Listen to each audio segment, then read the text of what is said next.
Eclesiastes, capítulo 5, e o verso 1. Preste atenção. O livro bíblico chama-se Eclesiastes. Existe um livro apócrifo. O que é apócrifo? O livro que não faz parte do cânon bíblico, ou seja, ele não tem inspiração, que é um nome parecido com esse. O livro chama Eclesiástico. Esse livro, você vai encontrar ele em outras versões da Bíblia, que não é a versão que nós utilizamos. O livro que é bíblico, inspirado por Deus, que faz parte da nossa Bíblia, ou se você preferir a Bíblia protestante, é Eclesiastes. O outro é Eclesiástico, correto? Então, Eclesiastes, capítulo 5, e o versículo 1. Encontrou? Diga amém. Amém. Deixa eu te dar aqui 2 instruções antes de nós lermos. Primeira, eu recomendo você não vai trocar a sua Bíblia agora por causa disso. Quando você precisar comprar uma Bíblia, eu recomendo você que compre a versão Nova Almeida Atualizada. É essa versão que a gente coloca aqui no telão, no início do culto. Só a gente não continua colocando porque a nossa menina da mídia vai para o departamento infantil. Né? A Nova Almeida Atualizada é uma versão muito boa, perto da versão original. Então, por isso que nós recomendamos ela. Então, às vezes, quando eu leio o texto, que a sua versão aí fica um pouquinho diferente, é porque a sua versão é uma outra versão. Não é? Pode ser King James, a corrigida. Para você ler na sua Bíblia e acompanhar a leitura do jeito que está aqui na minha, é a Nova Almeida Atualizada. Ok, gente? Amém? Uma outra instrução é o seguinte: eu estou ministrando aqui uma série de mensagens sobre vida cristã. Eu comecei e vou continuar nos próximos domingos, né? Comecei no domingo passado, vou continuar hoje, os próximos domingos, temas diferentes sobre vida cristã. Hoje eu vou pregar um pouquinho diferente do tom que normalmente eu prego, por causa do tema que eu vou pregar. Eu vou fazer uma abordagem um pouquinho diferente, certo? Então, assim, para você não achar que eu estou brigando, para você não achar que eu estou nervoso, nada disso, eu vou pregar bem tranquilo, com tom bem baixo. Tá bom, gente? Combinado? Então, vamos lá. Eclesiastes, capítulo 5, versículo 1. Guarde o teu pé quando você entrar na casa de Deus. Essa é a parte que nós vamos trabalhar, mas nós vamos ler todo o versículo. Chegar-se para ouvir é melhor do que oferecer um sacrifício de tolo, que fazem o mal sem se dar conta. A parte inicial do verso, guarde o teu pé, repita comigo, guarde o teu pé. Vamos num coral, gente, vamos lá. 1, 2, 3. Quando você... Eu vou repetir, você repete após mim. Guarde o teu pé.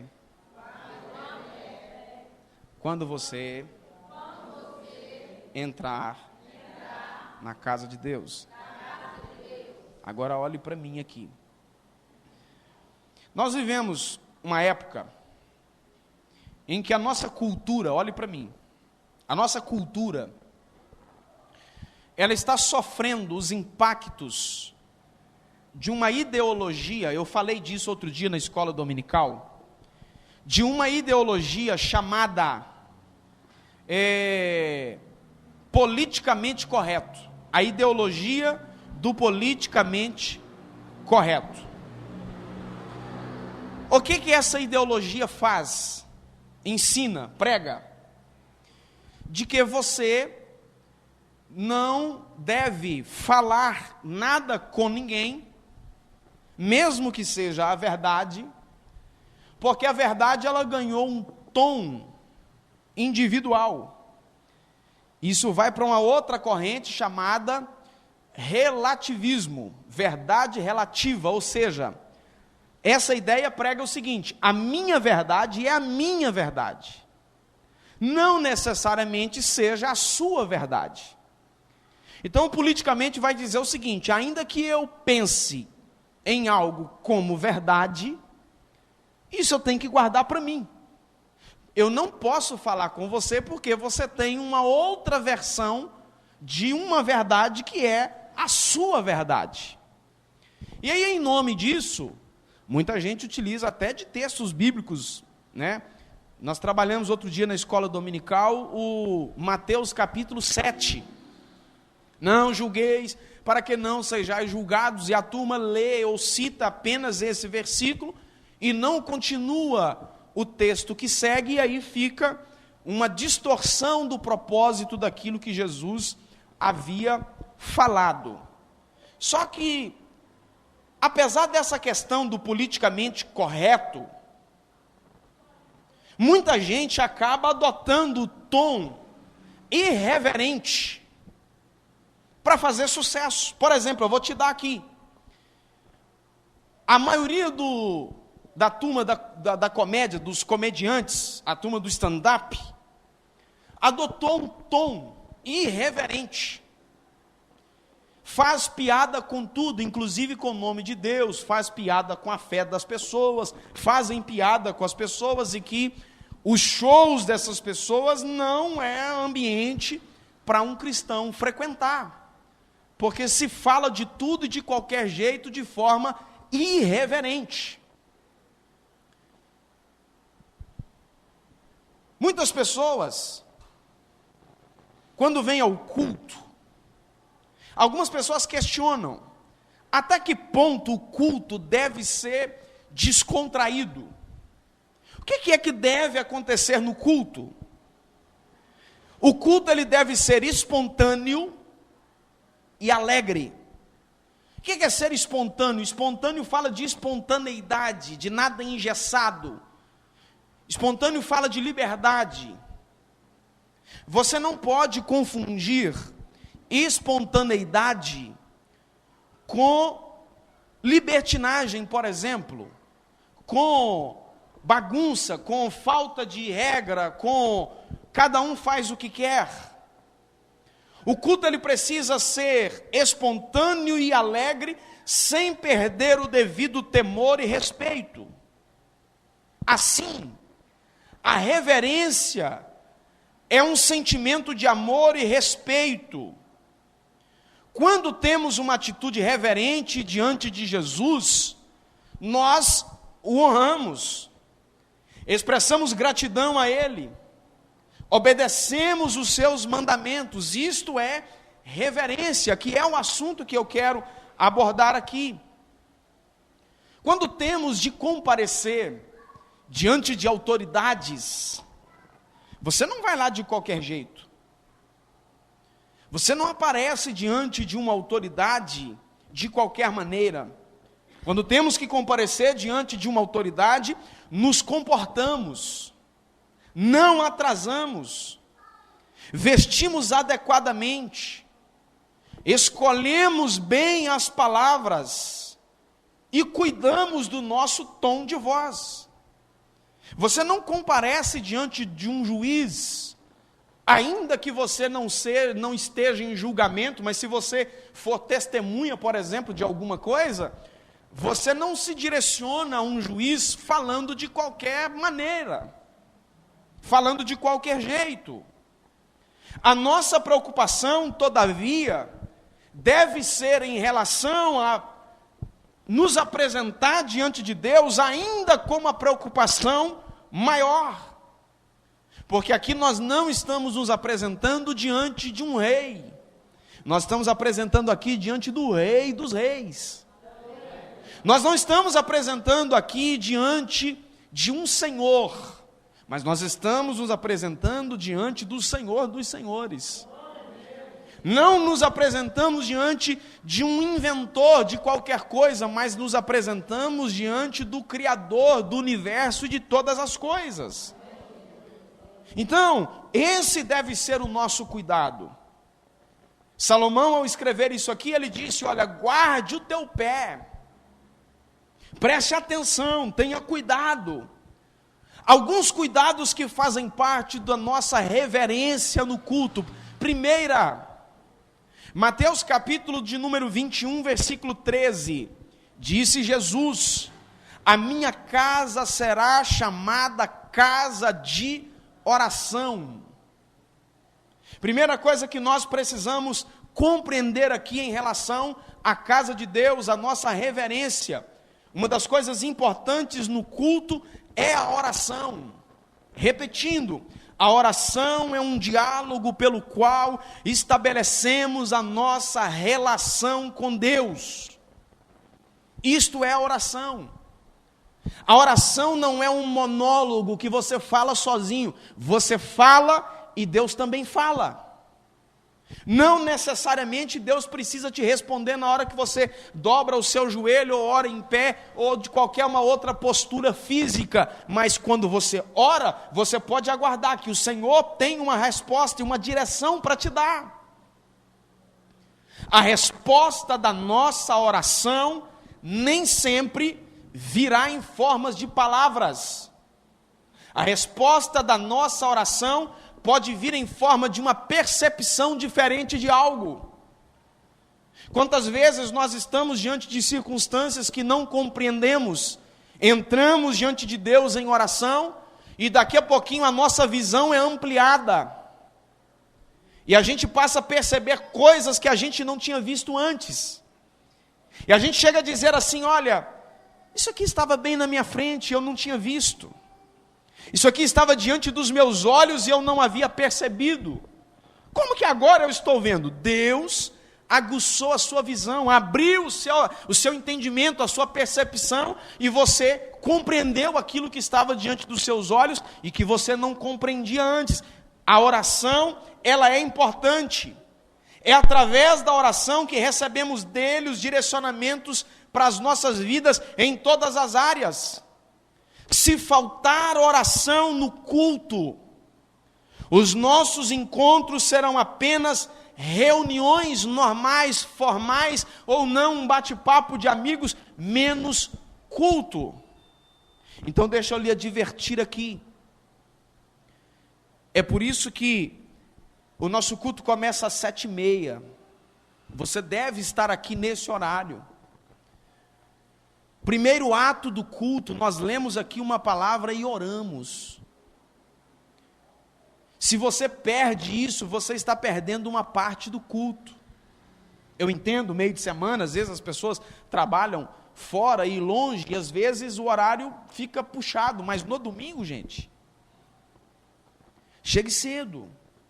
O propósito do culto é falar com Deus e ouvir a sua voz. Na oração, apresentamos a nossa rendição diante dele. O que significa estar rendido? Vou te dar um exemplo aqui ruim. Um assaltante, quando ele vai roubar alguém, e ele aponta uma arma. A Bianca já teve a infelicidade de passar por algo desse tipo. A pessoa levanta a mão.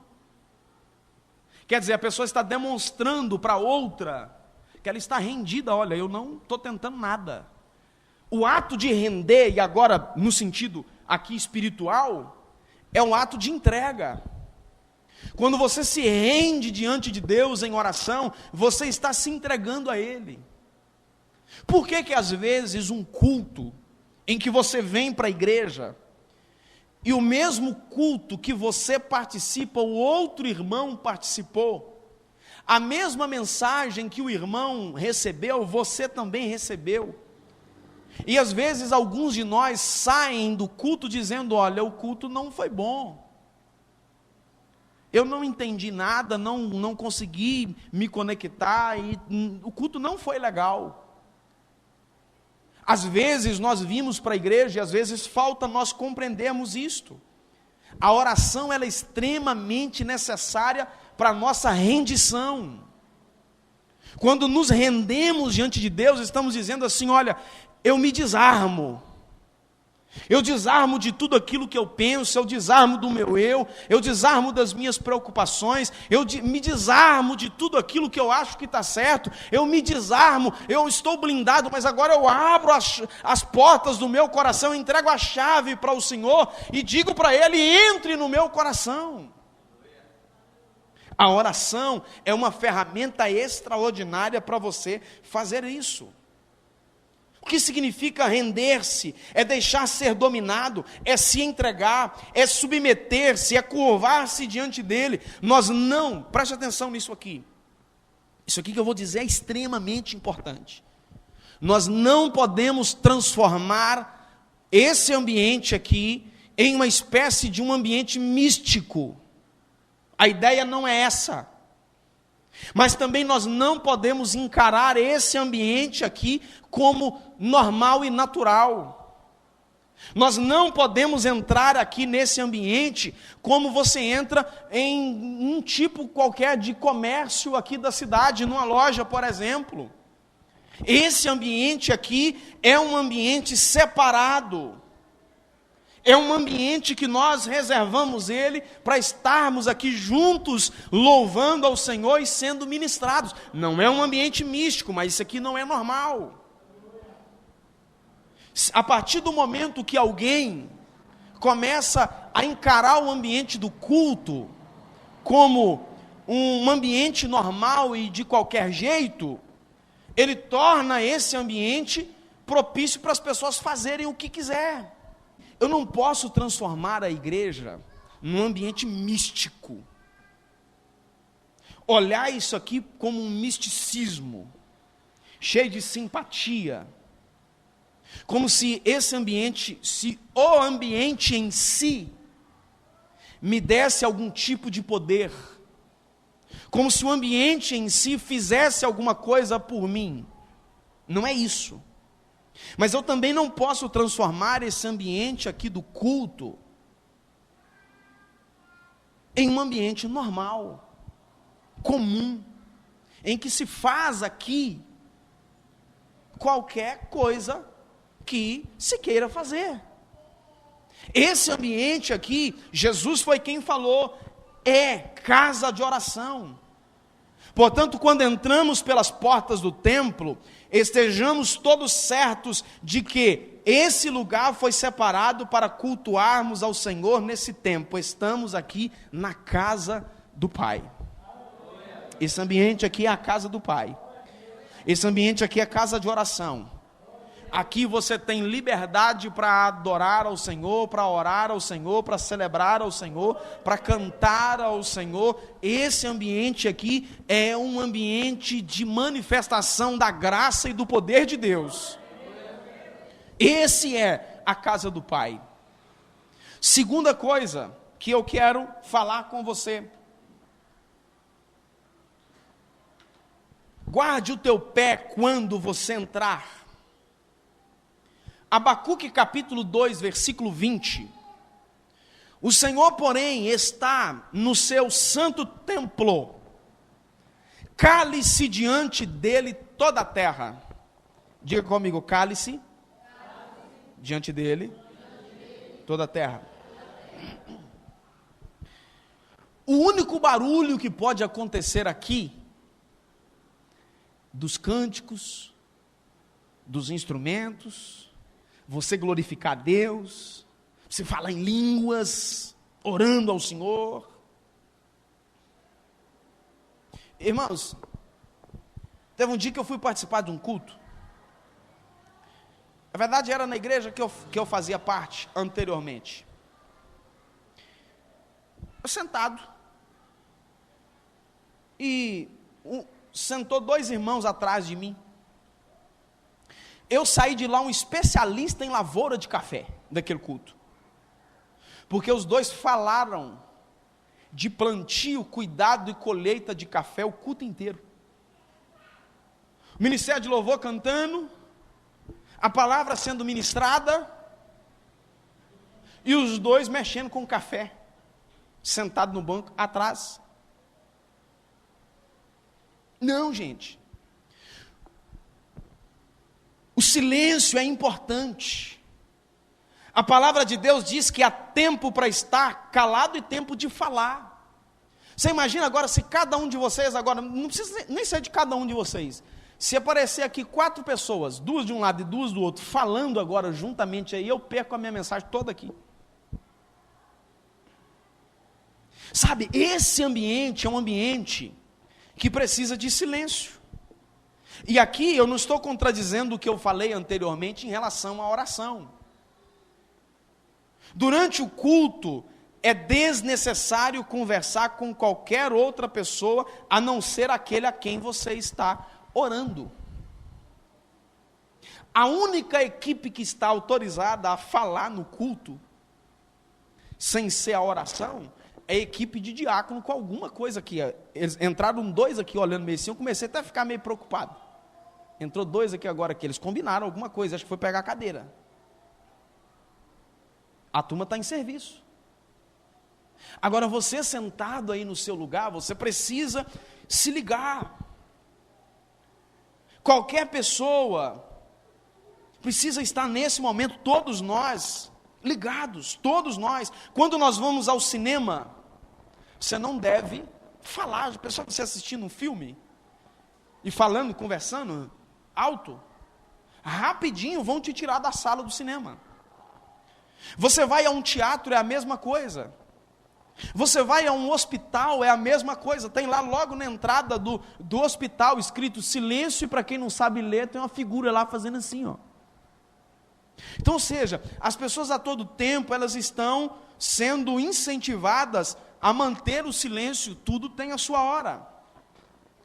Eu tenho aqui professores me ouvindo agora, os professores, professoras, quando você está lá na sua sala de aula, constantemente, você pede os seus alunos para estarem em silêncio. Por quê? O silêncio, ele favorece. O silêncio, ele gera isso que vocês estão fazendo agora aí, ó, dando atenção. A igreja também deve ser um ambiente dessa demonstração de respeito, de afeição e de interesse. Quando acontece um bate-papo, às vezes, no momento do culto, com coisas que não fazem parte do culto, você demonstra com essa atitude que você está desinteressado. O que é o silêncio requerido no ambiente do culto? É aquele que não permite assuntos que não estejam ligados ao culto. Você pode orar, você pode adorar o Senhor, você pode cantar, você pode celebrar. Eu falei alguma coisa aqui que você sentiu motivado aí, que você acha que o nome do Senhor precisa ser glorificado. Você pode abrir sua boca, dar glória a Deus, levantar a sua mão, falar em línguas estranhas, seja o que for. Mas qualquer outro assunto que não esteja ligado à sua edificação no culto, você deixa para depois. Aqui na igreja está acontecendo já há mais de 30 dias, e eu já falei isso aqui algumas vezes com o pessoal mais da liderança, que eu estou achando legal. O culto termina, tem uma turminha ficando aqui na porta batendo papo. 10, 15 minutos depois do culto. Isso é ótimo. Isso demonstra que nós estamos crescendo em comunhão. Isso demonstra que nós estamos colocando o nosso papo em dia, que há um relacionamento de amizade. Mas isso deve acontecer fora do momento do culto.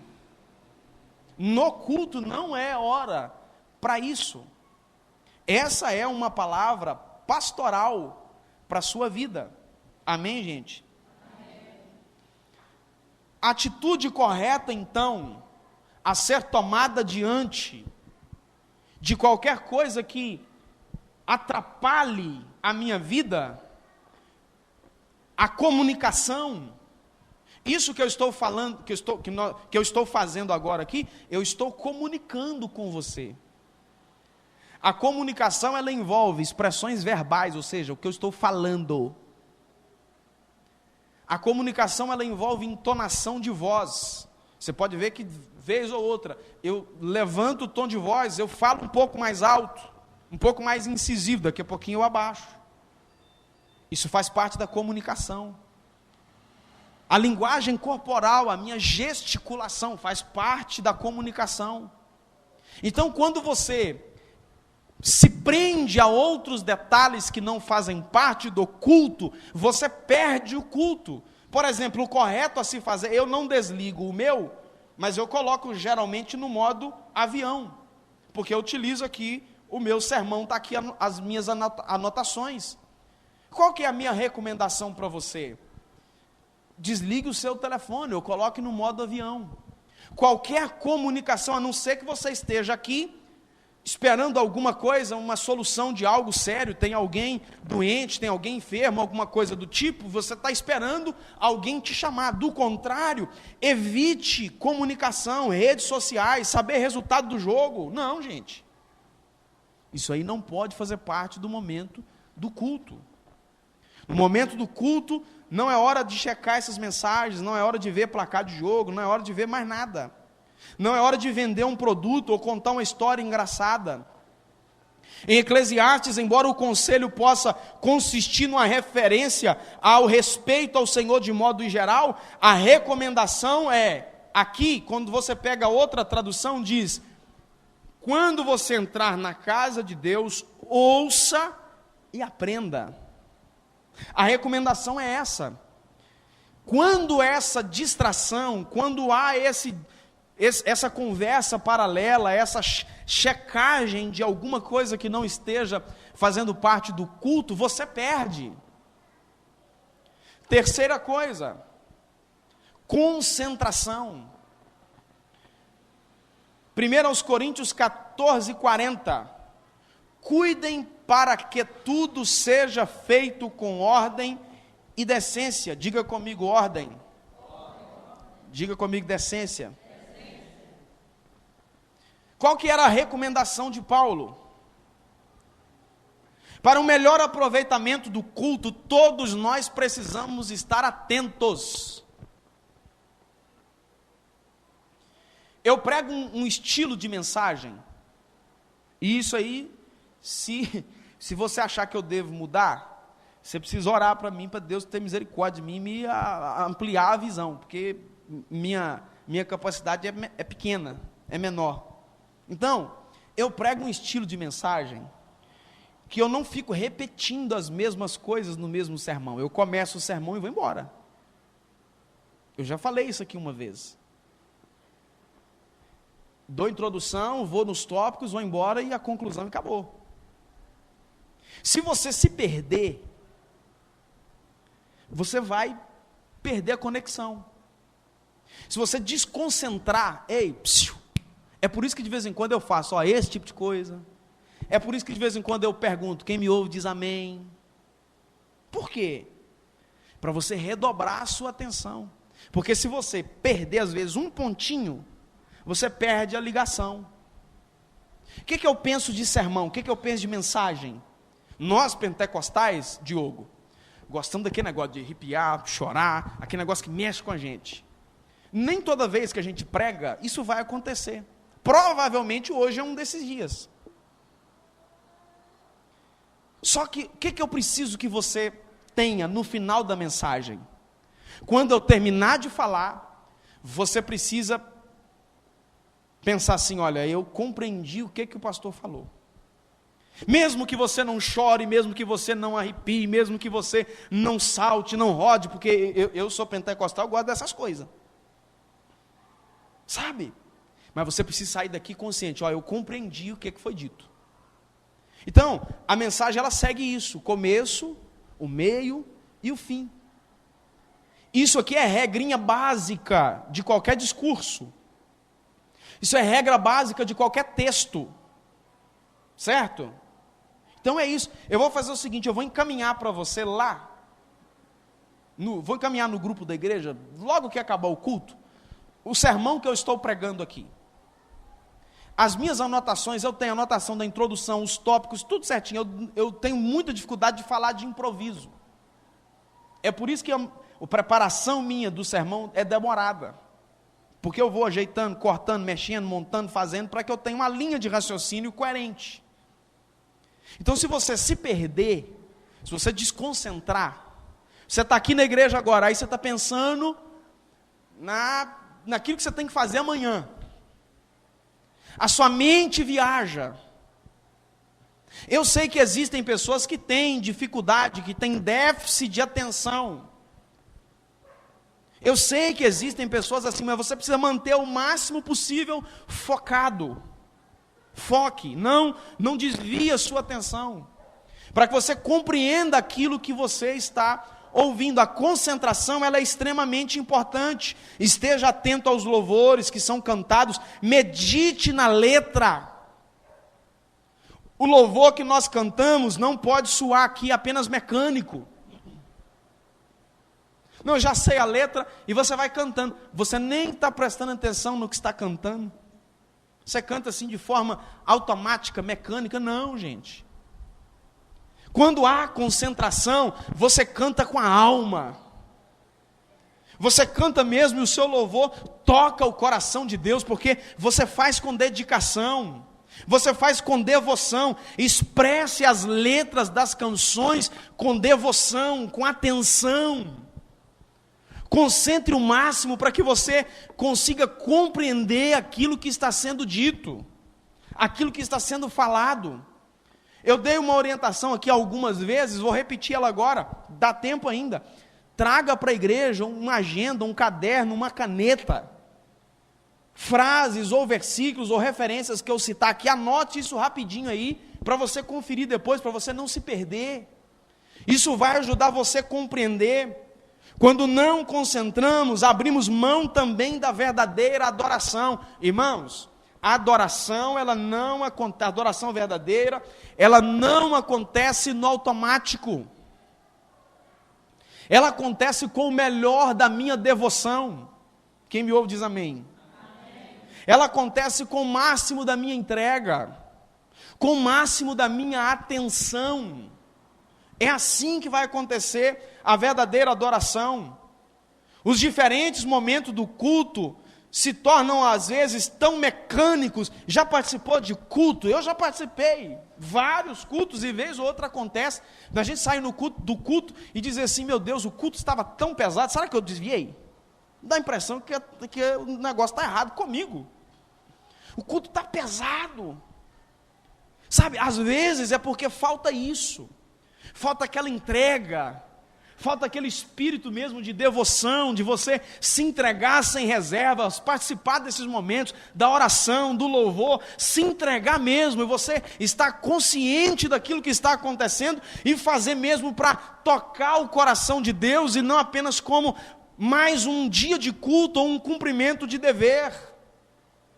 Cada um deve se esforçar para esquecer as coisas que ficaram lá fora e aproveitar cada momento na presença de Deus. As distrações devem ser evitadas para que ninguém tenha suas atenções roubadas.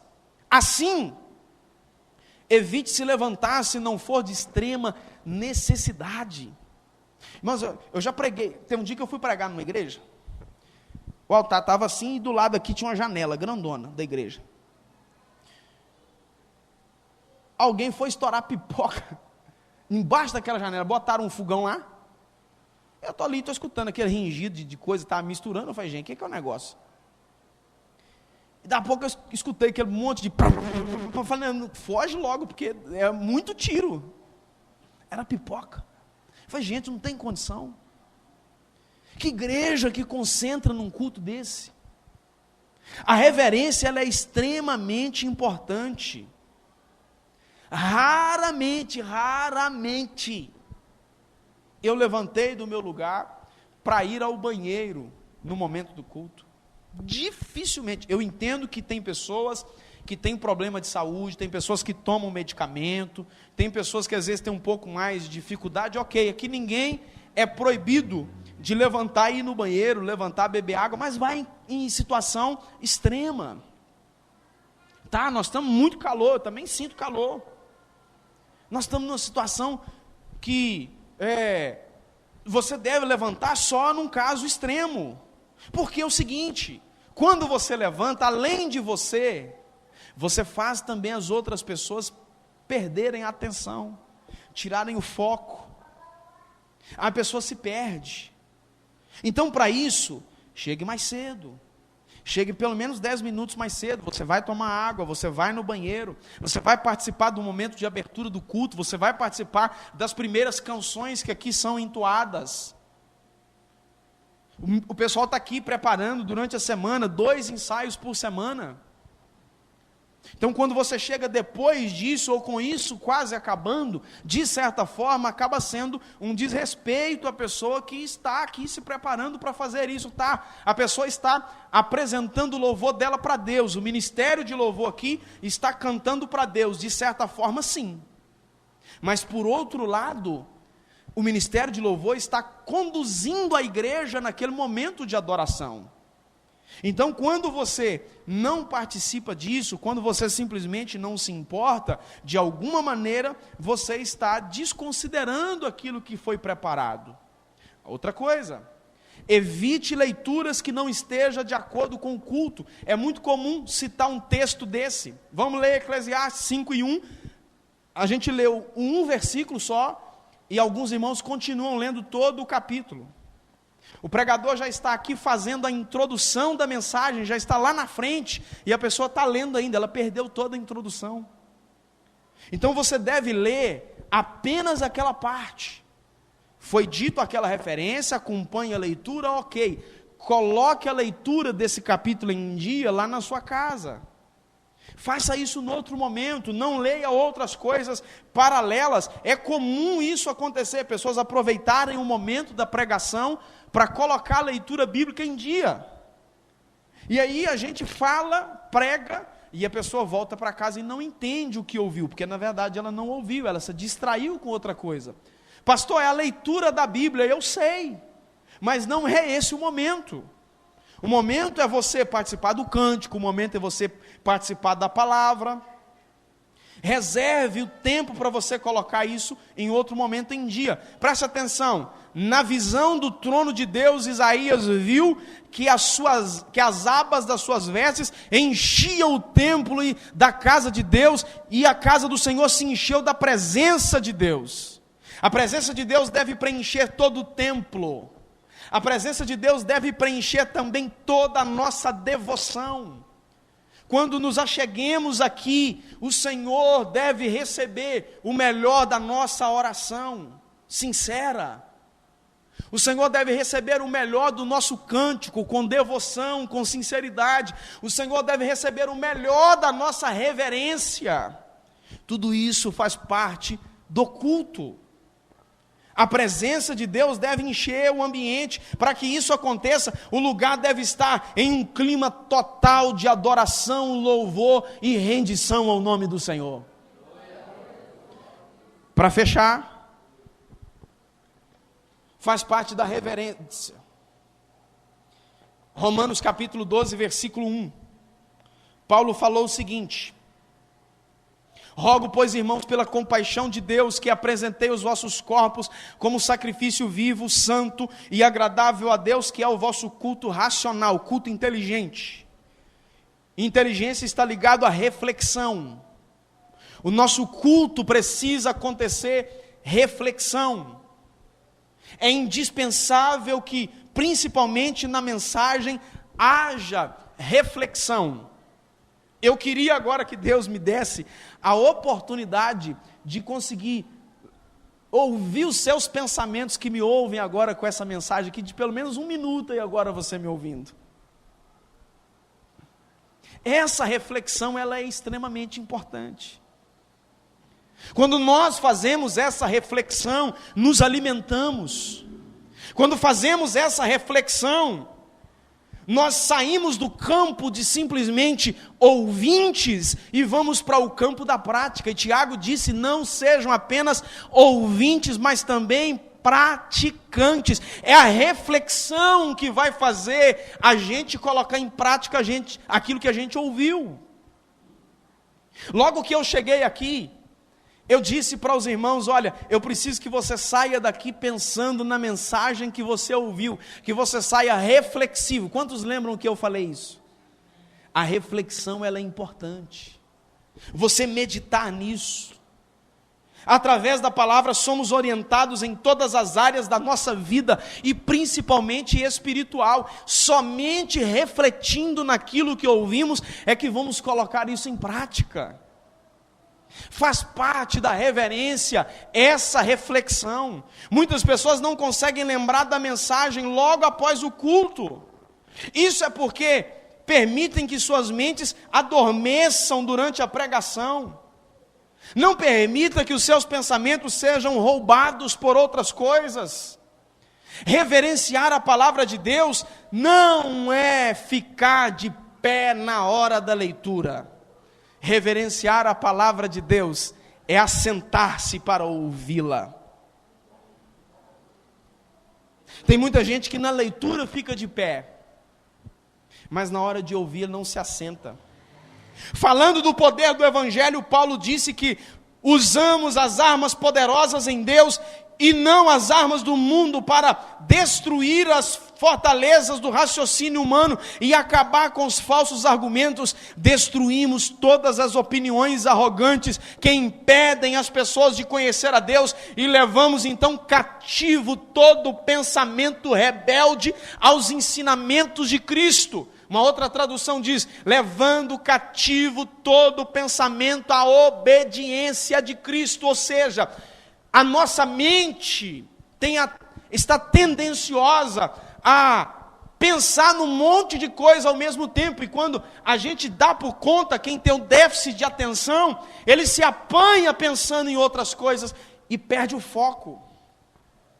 Mantenha o foco. Reflita, leve cativo todo o pensamento à obediência de Cristo. Abra sua mente, abra o coração. O que vai tornar favorável isso? Quando você vem em cima da hora, deixa para ir para o banheiro tomar banho 7h15. Abre o chuveiro, passa debaixo dele, sai, seca na toalha e vem embora. Chega aqui 7h40, 7h45. Você chega no ambiente da correria. Já alguém parou o carro no meu lugar, meu Deus do céu, agora tem que ir mais longe, bota o carro lá longe, aí chega mais atrasado ainda. Aí você chega naquela pilha toda, todo suado, aquela pressão toda, bota a culpa no menino, não anda depressa menino, não irmão, sai com o tempo. Aí você chega, você não participa do momento de abertura do culto, você não participa do momento de adoração, ou seja, você está totalmente desconectado, fora do plug. E aí, quando chega na hora da mensagem, a sua adrenalina não baixou ainda. Você está aí todo pilhado, ficou com raiva dos meninos, ficou com raiva da esposa, ficou com raiva do marido, ficou com raiva não sei de quê, do cachorro, bota a culpa em todo mundo. Aí o culto fica ruim, a mensagem não consegue penetrar. A concentração, ela é extremamente importante. Augusto Cury fala que a geração atual sofre de uma síndrome, que ele dá o nome de SPA, Síndrome do Pensamento Acelerado. As pessoas estão ativistas mecânicas, não conseguem parar para refletir, fica o tempo inteiro elétrico, aquele negócio todo, e parar para pensar. Parar para ler um livro, parar para ouvir uma mensagem, parar para ouvir uma pregação, parar para ouvir o pastor, começa a olhar no relógio inconstantemente, meu Deus, não vai dar 9 horas não, meu pai ainda é 8h15, meu pai ainda é 8:55, que é o nosso caso agora. E fica aquele negócio o tempo inteiro e não para fazer uma reflexão. Esse culto não vai ser legal para você. Você não vai conseguir ouvir a voz de Deus. Você não vai conseguir ser edificado pela palavra. Você não sairá daqui com sua fé renovada. Preste atenção, e eu caminho aqui para fechar com você de pé. Cadê a nossa reverência está intimamente ligada à compreensão do que temos de culto. Qual que é a compreensão que você tem de culto? O que você entende que é culto? À medida que você tiver essa compreensão, você vai melhorar na sua reverência. Você vai melhorar na sua postura. No capítulo 11 da sua carta aos 1 Coríntios, Paulo tratou a respeito da reverência e decoro no culto. Isso porque as pessoas daquela igreja estavam em uma cidade acostumada com um culto idólatra que tinha a reprovação de Deus. Assim, Paulo falou de coisas específicas daquela cidade, a fim de instruir aqueles irmãos a se portarem de modo que agradasse ao Senhor. O que eu e você precisamos fazer em um momento como esse, um momento do culto, é pensar assim: olha, será que Deus está se agradando do meu culto? Será que Deus está recebendo o meu culto? Será que o meu culto está agradando o Senhor? Será que eu estou honrando ao Senhor com o meu culto? Quando você coloca essas coisas na balança, você começa a ter uma percepção de algumas coisas que você precisa melhorar, que você precisa avançar. Eu estou te dando aqui nessa noite uma palavra bem tranquila, uma palavra pastoral para o seu coração. Normalmente, vocês já me conhecem, normalmente eu sou mais elétrico. Isso para trazer de fato uma reflexão à sua vida. Nessa série de mensagens sobre vida cristã, escute aqui o que eu vou lhe dizer. O ambiente do culto, e aí se ele acontece aqui na igreja, e se ele acontece lá em casa, se ele acontece na sua casa, o ambiente do culto é o lugar para manifestação de grande alegria e manifestação da graça de Deus. Vou descrever para você aqui, caminhando para fechar agora em 2 minutos. Você imagina comigo uma cena, uma família enlutada, fazendo o velório de uma pessoa, de um ente querido, que morreu de maneira repentina, porque esse tipo de morte causa ainda mais comoção. Quando alguém está enfermo há muito tempo e falece, às vezes as pessoas já estão mais esperando, mas quando alguém que morre de maneira repentina, há aquela comoção geral. E aí você chega no velório. Imagina eu chegando no velório, e o Marcos já está lá no velório, e eu grito de lá: e aí, Marquinhos, como é que você está? Sorrisão, cá do outro lado, bate aqui. E aí, fulano? Rapaz, saudade do seu, hein? Lá no velório, as pessoas chorando.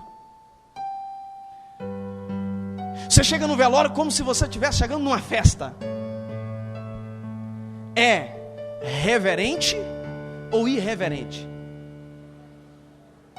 Se você chega num velório como se você estivesse chegando numa festa, é reverente ou é irreverente? Irreverente. Agora, e se você chega numa festa, está todo mundo celebrando, todo mundo alegre, todo mundo cantando, todo mundo feliz, e você chega com a cara emburrada, alguém vem te cumprimentar e fala: não quero te cumprimentar. Alguém vem para te dar um abraço e você diga: não quero te abraçar. Rapaz, como é que tá? Tô mal. Isso é reverente ou irreverente? Então deixa eu te dar uma notícia aqui. Você não deve chegar num velório como se você estivesse chegando numa festa. Mas você também não pode chegar no lugar de uma festa como se estivesse num velório. Aqui é um lugar de alegria e manifestação da presença de Deus. Quando você chegar aqui, expresse o melhor da sua alegria, da sua devoção. Levante uma de suas mãos aos céus. Feche os seus olhos aí onde você está. Obrigado, Senhor, pelo teu amor. Obrigado, Senhor, pela tua bondade e misericórdia na nossa vida. Nós somos teus servos, nós somos teus filhos. Como é bom, Senhor, poder te servir e te adorar. Como é bom poder celebrar ao Senhor. Como é bom, Senhor, poder estar na tua presença.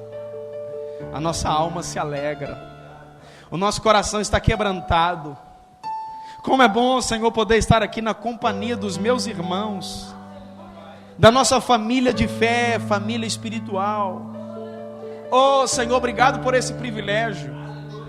Nos ensina, Senhor, a ser melhores. Nos ensina, Senhor, a Te agradar. Nós estamos em fase de crescimento. Nós queremos crescer na graça, crescer no conhecimento. Nos dê, Senhor, da Sua graça e do Seu favor. Nós oramos em nome de Jesus. Celebrem ao Senhor com alegria todas as terras. Sirvam ao Senhor com alegria. Apresentem-se diante dele com cânticos de louvor. Saibam que o Senhor é Deus. Foi Ele quem nos fez e dele somos. Somos o seu povo e rebanho do seu pastoreio. Entrem por suas portas com ação de graças e em seus átrios com hinos de louvor. Rendam-lhe graças, bendigam o seu santo nome, porque o Senhor é bom e a sua misericórdia dura para sempre. De geração em geração a sua fidelidade.